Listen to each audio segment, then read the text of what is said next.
Okay, now we're going to warp the loom. And for the warp, we're going to be using a strong warp in our little test. Pull it between your fingers. If it doesn't break, you know you now have a nice strong warp. I know that this is a cotton warp and it's strong, so it will be a good warp. The foundation, the warp is the foundation of your piece. So I'm going to start at either the right-hand side or the left-hand side. It does not matter, okay?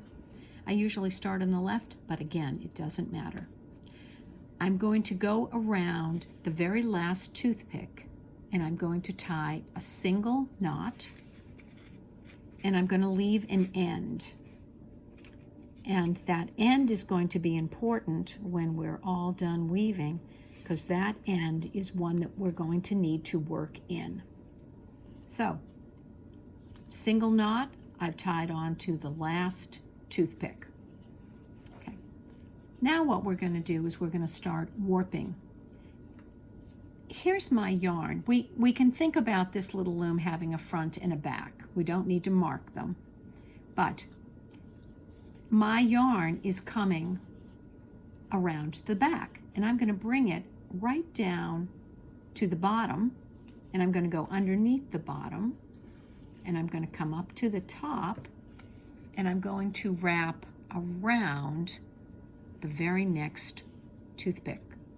So I went between toothpick number 1 and toothpick number 2, and I wrapped around the second one, and now I'm coming back down to the bottom, and I'm bringing it up the back, and I'm going around toothpick number 3.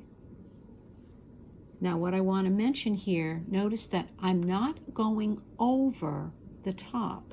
I'm going around each toothpick, because this little weaving has to eventually come off this loom. If you wrap over the top, it won't come off. So we're coming down around the bottom and then going around the toothpick and then down again to the bottom, coming up, going around the very next toothpick, going down to the bottom, up again, going around, down, up again, down. Now here's my last toothpick. Now, this is where your pin is going to come in handy. You don't have to do this, but I find that it's very, very helpful. We're going to try to pierce the warp thread, and then with the pin, pierce it and stick it into the little piece of cardboard. Being careful it doesn't pop out and pick your, pierce your finger, but that did pretty well, okay? So that is our warp thread coming down. We've secured it with a pin into the corner.